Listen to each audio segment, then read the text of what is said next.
घर में उसे हाथ पांव बांधे हैं, टांगे भी बांधी हैं, बाहों में मुंह में भी कपड़ा डाल के डेक जो होता है ना वो उसकी फुल आवाज़ खोल के उसके साथ ये जुल्म किया है। फिर उसको घर में रखा है कि आप किसी को नहीं बताना। उसकी अम्मी भी उसके साथ मिली हुई थी जो जिसने अभी ये किया है ना सब कुछ। मैं अपने कानों की बालियां बेच कर ना मुश्किल से मैं यहाँ पहुँची हूँ, मैं अपनी बेटी के पास। जालिम शौहर ने अपनी बीवी आसिया बीबी को बहुत ज़्यादा तशद्दुद का निशाना बनाया और उसके बाद उसके नाजुक अज़ा पर गरम रोड लगाकर उसको शदीद जला दिया। साथ साथ उसको मेंटली टॉर्चर भी करता रहा कि जो मैंने अब तुम्हारे साथ कर दिया है तुम्हारा कुछ भी नहीं हो सकता। शादी को मेरे हो गए 7वां साल लगा हुआ है, 4 बच्चे हैं मेरे, लेकिन शुरू में साल 1.5 साल बस सही रहा है, फिर बाद में मारता ही आया। मैंने कभी घर में नहीं बताया। अब मैंने डिवोर्स लेने का फैसला कर लिया, बच्चे भी मैं अपने पास रखूँगी और मुझे हुकूमत की तरफ से बच्चों का खर्चा भी चाहिए। बीवी पर शक करता था, बर्दाश्त करती आई। उसने हमें भी कुछ नहीं बताया भी मेरे साथ भी मेरा मियाँ ये करता है वो करता है। उसको पूरी उम्र पूरी ज़िंदगी जेल में उसे रहना चाहिए। हमें डॉक्टर के पास ले गए कि इनका मेडिकल करें, इलाज शुरू करें। उन्होंने कहा हम इसको कुछ भी नहीं कर सकते, पहले हाई कोर्ट से ऑर्डर लेके आए फिर हम इनको करेंगे। सुबह फिर हम 7 बजे इनको हाई कोर्ट ले गए। एसपी सिद्रा खान है फौरी आ गई थी इधर, उन्होंने मुश्ताक को बिठाया गाड़ी में, उसको ले गए उधर रेट की। वहाँ से मैं भाग गई चोरी छुपके बाद। हाँ, फिर मैंने बाहर आके फोन किया पुलिस वालों को।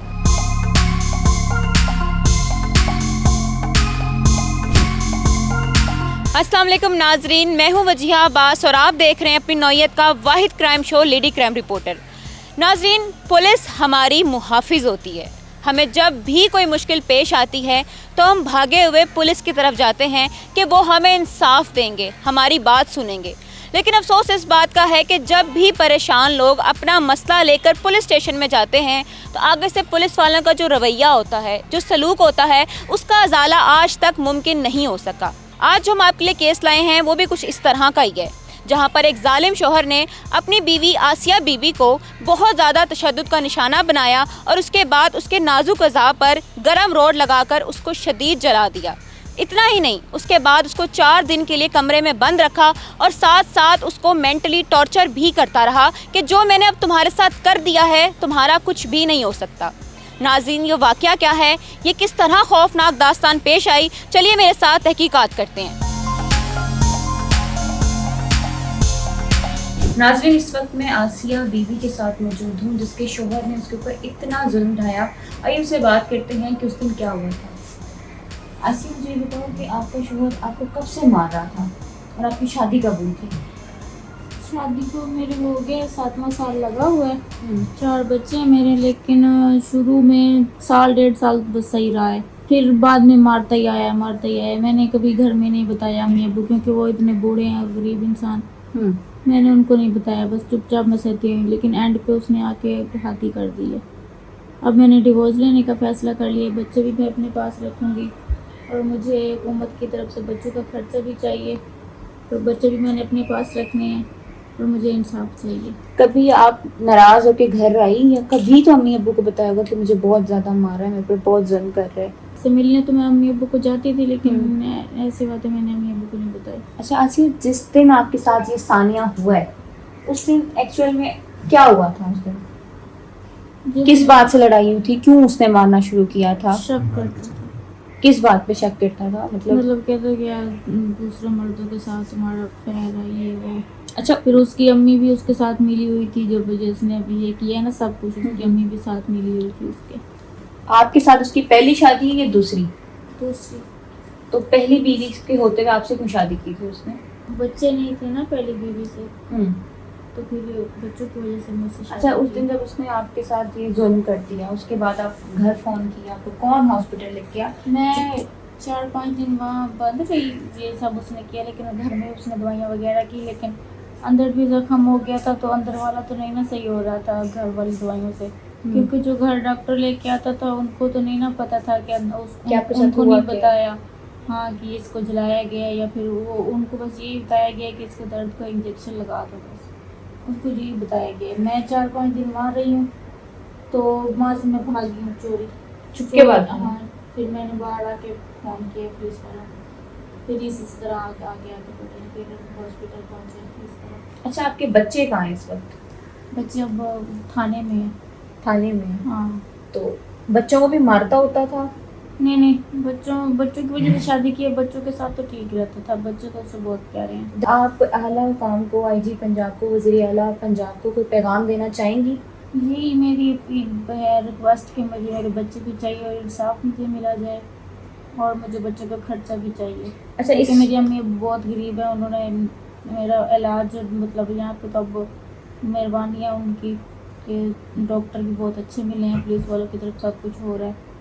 तो मेरी अम्मी अब्बू की इतनी हैसियत नहीं है। वहाँ जहाँ हम आए हैं लाहौर में, मतलब अम्मी आई है तो कानों की बालियाँ बेच के आई है, और ना कोई अपनी ज़मीन वगैरह ना कुछ, जहाँ मतलब घर बस अपना है वो ज़मीन अपनी है, और कुछ नहीं है। नाज़रीन, आपने देखा मेरे साथ आसिया बीबी मौजूद थी। यकीन माने मेरे पास इस वक्त अल्फाज नहीं है कि मैं किस तरह से बात करूं।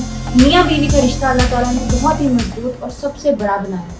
जो शोहर होता है वो बीवी का मुहाफिज होता है, और अगर शोहर ही बीवी को इस तरह से नुकसान पहुंचाए तो पीछे क्या रह जाता है। नाजरीन, इस वक्त मैं आसिया बीबी की वालिदा के साथ मौजूद हूँ। आसिया बीबी इस वक्त हॉस्पिटल में शदीद ज़ख्मी हालत में एडमिट हैं। उनकी क्या हालत है मैं आपको बता भी नहीं सकती हूँ। आइए उनकी वालिदा से बात करते हैं कि ये वाक़या क्या है, किस तरह से पेश आया। अस्सलाम वालेकुम माँ जी। वालेकुम अस्सलाम बेटा। माँ जी, तुसी मैनू ये दसो कि तुसा ने आसिया दी शादी कदों कीती सी ते किहदे नाल कीती सी? तुहाडा रिश्तेदार सी? आसिया दी शादी हुई ने भी 7 साल हो गए हैं। तो वो जड़ा मुंडा सी ना, वो मेरे मियाँ का थोड़ा बहुत रिश्तेदार सी, दूर की सकावत रिश्तेदारी सी, दूर की। बर्दाश्त करती आई। उसने हमें भी कुछ नहीं बताया भी मेरे साथ भी मेरा मियाँ ये करता है वो करता है, कुछ भी नहीं उससे हमें कहना बताया। अब उनके साथ ये जुल्म हुआ है ना, अब उन्हें हमें कहना बताया है। बहुत हम गरीब हैं, बीमार हैं। मेरा मियाँ भी टीबी का मरीज़ है, मैं भी की मरीज़ हूँ, शुगर की मरीज़। तो मेरी बच्ची के पास मैं आई हूँ। मैं अपने कानों की बालियाँ बेच कर ना मुश्किल से मैं यहाँ पहुँची हूँ, मैं अपनी बेटी के पास। तो बहुत उन्होंने कहना जुल्म किया है, बहुत उन्होंने कहना ज़्यादती किया है। मुझे इंसाफ चाहिए। उसको पूरी उम्र, पूरी ज़िंदगी जेल में उसे कहना रहना चाहिए। वहाँ पर वो मरे, बाहर कभी ना आए, कभी ना आए। अच्छा माँ जी, ये बताएं, जो आसिया दे नाल सारा वाक़या होई सी, उसने निकल के तानू कॉल की सी या भाई ने की सी या पुलिस ने की सी? पुलिस ने फिर हमें कॉल किया, हम बाद में आए थे। तो माँ जी, इनकी क्यों लड़ाइयाँ होती थी, क्यों इतनी मारपीट करता था बीवी को? बीवी पर शक करता था। वो अंदर बैठी सी ना, कहूँ उसके साथ कोई मोबाइल था ना, वो बाहर जाती थी, अंदर बैठी के ऊपर करता था। इंशाल्लाह हम आपकी आवाज़ बनेंगे। नाज़रीन, आपने देखा कि मेरे साथ आसिया की वालिदा मौजूद थी। एक तो उन्होंने बताया कि मेरी बच्ची के साथ जुल्म हुआ है, हमें इंसाफ चाहिए। दूसरा उन्होंने मुझे बताया कि उनके पास लाहौर आने के पैसे भी नहीं थे। ये मेलसी में रहती हैं, इन्होंने अपनी बेटी की शादी लाहौर की थी, तो ये अपनी बालियाँ बेच कर किराया भर कर लाहौर आई हैं। अब इनका ये मुतालबा है कि एक तो मेरी बच्ची को इंसाफ चाहिए, दूसरा मेरी बच्ची के जो 4 बच्चे हैं वो हमें चाहिए, और हमें इमदाद भी चाहिए।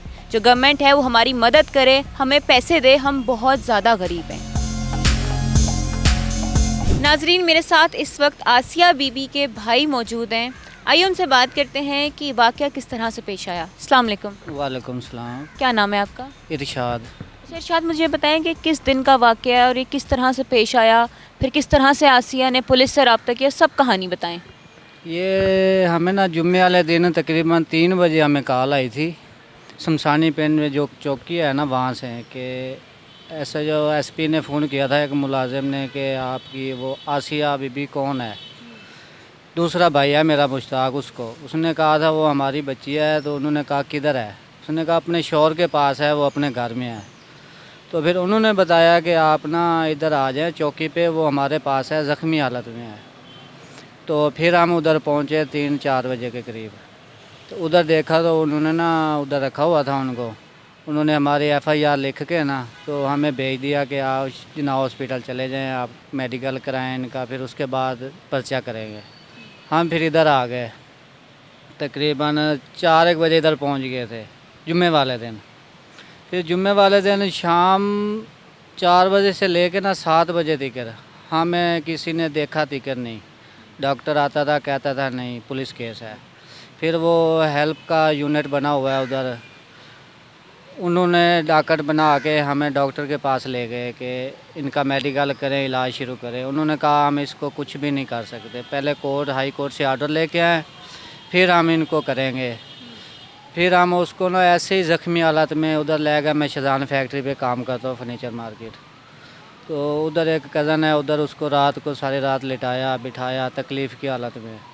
सुबह फिर हम 7 बजे इनको हाई कोर्ट ले गए। पहले ना हम इनकी वीडियो बना के ले गए थे ज़ख्मों की, जज को दिखाएंगे वो ऑर्डर कर देगा। लेकिन उन्होंने कहा कि आप मरीज़ को लेके आए इधर हमारे पास, मैं देखूंगा और फिर उसका ऑर्डर होएगा।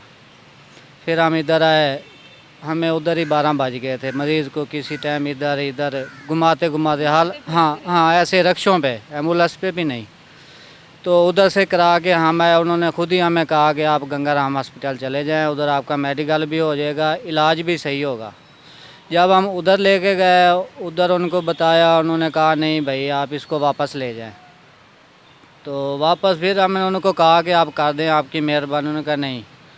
फिर हमने उसको रक्शे में बिठाया, फिर उस चौकी में गया जहाँ से हम पहले लेके आए थे। उधर उनके पास गया, उनको कहा सर ये हमारा मरीज़ है, हमारे साथ चलें, इसका मेडिकल कराएं, इसको एडमिट कराएं, हमारी मदद करें। उन्होंने फिर भी हमारी बात नहीं सुनी। उन्होंने कहा कि आप इसको ले जाएं, बस हॉस्पिटल ले जाएं, आपका हो जाएगा। तो फिर हम इधर, फिर मैंने वाईफाई पे कॉल की, एम्बुलेंस आई, उसको एम्बुलेंस में डाला। उन्होंने फिर हमें इमरजेंसी वार्ड में शिफ्ट किया। तो डॉक्टरों ने चेक चुक किया, लेकिन मुकम्मल ट्रीटमेंट हमें नहीं मिला। फिर मैंने ये वीडियो है मेरे पास, ये मैंने मेरा जो मालिक है ना काम करता हूँ उसको बताई कि हमारा मजीद इतनी सीरियस हालत में है और कोई सुन भी नहीं रहा, सुबह का पड़ा हुआ है। उन्होंने फिर IG पंजाब को ये तस्वीर भेजी, ठीक है ना। उसके बाद हमें उसी वक्त एक्शन लिया। SP सिद्रा खान है, फौरी आ गई थी इधर। फिर वो पुलिस आ गई, उन्होंने मुश्ताक को बिठाया गाड़ी में, उसको ले गए उधर रेट की। तो फिर रात को उन्होंने ऑपरेशन भी करा दिया सिद्रा खान ने अपनी निगरानी में, ठीक है। उसके बाद फिर सुबह एडमिट हो गई, फिर उसके बाद इलाज हमारा शुरू हुआ है। फिर अगले दिन फिर वो आई थी, मुझसे पूछा कोई परेशानी, कोई शिकायत। फिर मैंने उनको कहा कि हमारा अभी तक मेडिकल नहीं हुआ। इतवार वाले दिन 3 बजे आई थी। तो उसके बाद उन्होंने खुद ही उधर खड़े होके हमारा मेडिकल करवाया। जो SBS जो है वो सब उधर मौजूद थे रात तक। उसके बाद फिर उन्होंने हमें ऊपर प्राइवेट रूम भी दिया है, इलाज भी कर रहे हैं मुकम्मल। मतलब कि आपका ये कहना है कि पहले तो आपको हॉस्पिटल से इधर से उधर ही फिराया, आप अपनी मरीज़ा को रिक्शा में लेके फिरते रहे, किसी ने आपकी कोई मदद नहीं की? कि दूसरी दफ़ा जब मैं गया हूँ ना उनके पास चौकी में, उधर एक कांस्टेबल बैठा हुआ था। मैंने कहा सर कल भी हम आए थे, आप हमारी मदद करें। वो दूसरे को कहता है यार ये वो ही हैं जिसके बंदे ने ना उसी में वो रात बाड़े हैं। इस तरह वो बदतमीज़ी के साथ बोला है। मुझे ये बताएं, आसिया का जो शोहर है वो क्या करता है? वो दिन के टाइम तो चौकीदारी करता है, किसी स्कूल में है। तो उसके बाद 3 बजे के बाद वो घर में कपड़े सिलाई करता है। गिरफ्तार हो गया वो? हाँ जी गिरफ्तार हो गया। उसी रात क्यों ही हो गया, जब वीडियो वायरल हुई है ना उसी टाइम ही है, पुलिस आ गई थी उनको लेके, उन्होंने रातों रात ही उसको गिरफ्तार कर लिया। जब एक्शन हुआ है ना उसके बाद हमारी पूरी हेल्प हो रही है। उससे पहले एक दिन हम बहुत जलील हुए हैं, बहुत हमें दुख आता था कि हम क्या करें, किस तरफ जाएं। 2 दिन हम ऐसे ही पागलों की तरह फिरते रहे हैं मरीज़ को लेके। लेकिन उसके जो ज़ख़म थे ना उनका इतना रेशा था, इतनी स्मेल थी ना, ये लातों के नीचे से रेशा बह रहा था। तो आसिया ने कभी जिक्र नहीं किया, मतलब जब बच्ची घर आती होगी उसके चेहरे से किसी तरह से आपको नहीं पता चला कि उसके घर में इतने मुश्किल हालात चल रहे हैं? कभी तो उसने जिक्र किया होगा? नहीं, कभी भी नहीं कहा कि मैं परेशान हूँ। इस वाक़ये से ना तकरीबन 4 दिन पहले इसके शौहर ने इसको मारा था, मार के गांव भेज दिया था, ठीक है। गांव जाने के बाद एक दिन बाद फिर पीछे ने उसे अपनी अम्मी को भेज दिया कि हमने सुलह करनी है, हमारी बहू को वापस भेज दें, बच्चों को भी भेज दें, हम बाप इसको कुछ भी नहीं कहेंगे। उसको बुला के घर में उसको बांध के उसे हाथ पांव बांधे हैं अच्छे तरीके से, टांगे भी बांधी हैं, बाहों में मुंह में भी कपड़ा डाल के, डेक जो होता है ना वो उसकी फुल आवाज़ खोल के उस हाँ शोर बाहर ना जाए, उसके साथ ये जुल्म किया है। फिर उसको घर में रखा है कि आप किसी को नहीं बताना। उसने अपनी बेगम को माफ़ी मांगी कि आप मुझे माफ़ कर दें। उसने कहा ठीक है मेरा इलाज करो। इलाज होने के बाद ना फिर रात को उसको कहता था अब तुम्हारी नस्लें भी याद करेंगी कि तुम्हें बहुत अच्छी सज़ा दी है मैंने। 3 दिन देकर ना उसको रात को चिढ़ाता रहा, उसको सताता रहा, तुम्हारे माँ बाप गरीब हैं, कुछ नहीं करेंगे, तुम्हारा कुछ नहीं बन सकता, जो मैंने कर दिया ना तेरे साथ तुम्हारी नस्लें भी याद करेंगी। ऐसी बातें करता था। उन बातों से तंग हो गए वो बेचारी घर से भागी है। जब वो घर से भागी है, जिस मोबाइल से उसने पुलिस को कॉल किया, मोबाइल उसको कहाँ से मिला था? वो एक राहगीर को इंसान जा रहा था, उधर बैठी हुई थी। उसने कहा मैं 2-3 आदमियों को कहा, किसी ने नहीं सुनी। एक कोई भला आदमी था, उसने कॉल करवा दी। मुझे ये बताएं कि वो आसिया पे शक क्यों करता था? क्या कोई इस तरह का पहले वाकया हुआ था? क्यों शक करता था? नहीं, इसका हमें बिल्कुल इल्म नहीं है कि क्यों करता था, कैसे करता था। वो तो घर में उसके पास मौजूद मोबाइल भी नहीं था आसिया के पास। वो घर जब होता था ना उस पर हम उसको कॉल करते थे, वो हमारी बात करवाता था। एक तो होता है ना वो बाहर जाती है, ज़्यादा से ज़्यादा वो बाहर, बच्चे भी उसके साथ है, वालदा 24 घंटे उसके घर में रहती है, वो काम कुम नहीं करती। जो जिंदवड्डे की वालदा है ना वो घर में ही रहती है। कि एक तो होता है ना कि जिंदवड्डा भी चला गया, वालदा भी चली गई, तो बच्ची पीछे अकेली है। अकेली भी नहीं है, वो भी मौजूद ही होते थे। उसके बाद भी वो कहता है कि तुम गंदी औरत हो। इंशाल्लाह आपको ज़रूर इंसाफ मिलेगा। नाजरीन, आपने आसिया के भाई की गुफ्तगू सुनी। मुझे यहाँ पर एक बात ने बहुत तकलीफ़ पहुँचाई है कि ये इतना बड़ा केस है, ये 2 दिन मुख्तलिफ़ थानों में, चौकियों में, हस्पताल में, कोर्ट में घूमते फिरते रहे, लेकिन इन्हें इंसाफ नहीं मिला। हमारे मुल्क में इंसाफ मिलने के लिए एक वीडियो का वायरल होना क्यों ज़रूरी होता है? वीडियो वायरल होने से पहले, केस हाईलाइट होने से पहले क्यों नहीं इंसाफ मिलता?